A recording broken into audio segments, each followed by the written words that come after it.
ದೇಶದಲ್ಲಿ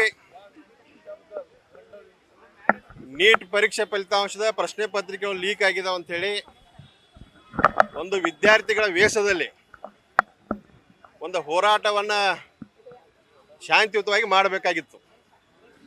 ಇವತ್ತು ಆ ಹೋರಾಟ ಯಾವ ರೀತಿ ನಡೆದಿದೆ ಅಂದ್ರೆ, ಇವತ್ತು ಪಾಕಿಸ್ತಾನ ಬಾಂಗ್ಲಾದೇಶದ ವಿದೇಶಗಳಿಂದ ಇವತ್ತು ಹಣ ಅವ್ರಿಗೆ ಸಂದಾಯ ಆಗ್ತಾ ಇದೆ.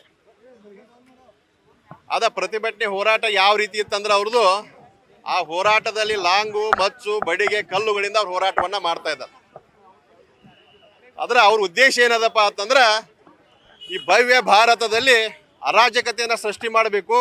ಯಾವ ರೀತಿ ಬಾಂಗ್ಲಾದೇಶದಲ್ಲಿ ನೇಪಾಳದಲ್ಲಿ ಹೋರಾಟ ಆ ಟೈಪ್ ಒಂದು ಹೋರಾಟ ಮಾಡಿ ಈ ಜಗತ್ತಿನಲ್ಲಿ ಒಂದು ಅತಿ ದೊಡ್ಡ ಪ್ರಜಾಪ್ರಭುತ್ವ ರಾಷ್ಟ್ರ ಭಾರತದ ಒಂದು ಹೆಸರನ್ನು ಕೆಡಿಸಬೇಕು, ಸನ್ಮಾನ್ಯ ನರೇಂದ್ರ ಮೋದಿ ಅವರ ಹೆಸರನ್ನ ಕೆಡಿಸಬೇಕು, ಅವ್ರು ತೇಜೋವಧೆ ಮಾಡ್ಬೇಕಂತ ಹೇಳಿ ಇವತ್ತು ಹಿಂಸಾಚಾರವಾಗಿ ಹೋರಾಟವನ್ನು ಅವ್ರು ಮಾಡ್ತಾ ಇದ್ದಾರೆ.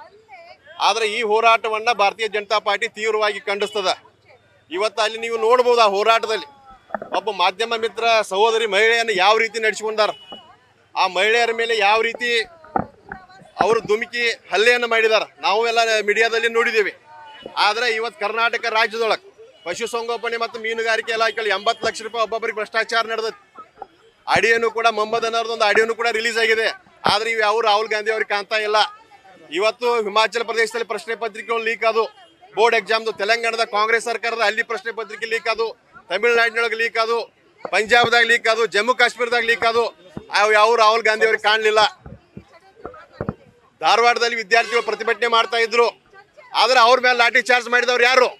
ಇದೇ ಕಾಂಗ್ರೆಸ್ ಸರ್ಕಾರ. ಅವಾಗ ರಾಹುಲ್ ಗಾಂಧಿ ಕಾಣಲಿಲ್ಲ, ಅವಾಗ ರಾಹುಲ್ ಗಾಂಧಿ ಬಂದು ಇಲ್ಲಿ ಹೋರಾಟ ಮಾಡಲಿಲ್ಲ. ಇವತ್ತು KPSC ಒಳಗೆ ಸಾಕಷ್ಟು ಅವ್ಯವಹಾರ ನಡೆದದ, ಭ್ರಷ್ಟಾಚಾರ ನಡೆದದ, ಅದು ಕೂಡ ರಾಹುಲ್ ಗಾಂಧಿ ಕಾಣ್ತಾ ಇಲ್ಲ. ಇವತ್ತು ದೇಶವನ್ನು ಅಸ್ಥಿರಗೊಳಿಸಬೇಕು, ದೇಶದಲ್ಲಿ ಅರಾಜಕತೆಯನ್ನು ಸೃಷ್ಟಿ ಮಾಡಬೇಕನ್ನುವಂಥ ಉದ್ದೇಶ ಇವತ್ತು ಕಾಂಗ್ರೆಸ್ ಪಕ್ಷದ. ಅದ್ರ ವಿರುದ್ಧ ನಾವು ಪ್ರತಿಭಟನೆ ಮಾಡ್ತಾ ಇದ್ದೀವಿ. ಇವತ್ತು ವಾಂಗ್ಚುಕ್ ಅವರ ಪತ್ನಿ ಕೂಡ ಹೇಳಿದಾರೆ, ರಾಹುಲ್ ಗಾಂಧಿ ಅವರು ಈ ದೇಶದಲ್ಲಿ ನಾಟಕ ಮಾಡತ್ತಾರ ಅಂತ ಹೇಳಿದಾರೆ. ಗೀತಾಂಜಲಿ ಮೇಡಮ್ ಅವ್ರು ಹೇಳಿದಾರೆ. ಆದ್ರೆ ಇವತ್ತು ರಾಹುಲ್ ಗಾಂಧಿ ಅವರು ನಾಟಕವನ್ನ ಮಾಡಿ ಇವತ್ತು ಒಂದು ದೇಶಕ್ಕೆ ಒಂದು ಅವಮಾನ ಮಾಡುವಂತ ಕೆಲಸವನ್ನ ಇವತ್ತು ರಾಹುಲ್ ಗಾಂಧಿ ಅವರು ಮಾಡಿದಾರೆ. ಅವ್ರಿಗೆ ಭಾರತೀಯ ಜನತಾ ಪಾರ್ಟಿ ಧಿಕ್ಕಾರವನ್ನ ಹೇಳ್ತಾ ಇದ್ದಾರೆ.